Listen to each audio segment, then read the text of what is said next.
guys, gumawa ako ng cinnamon at lalagyan na natin ng syrup, sugar syrup. Huwag masyado guys kasi baka magkaroon tayo ng sugar. Aha. Yan guys, hindi ko siya dinamihan ng matamis. It's it. Bigyan natin ang asawa natin. Napakasarap.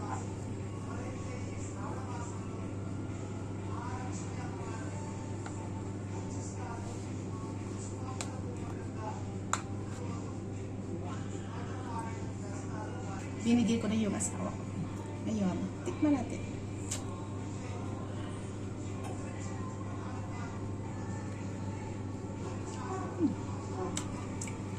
Walnuts. Sarap.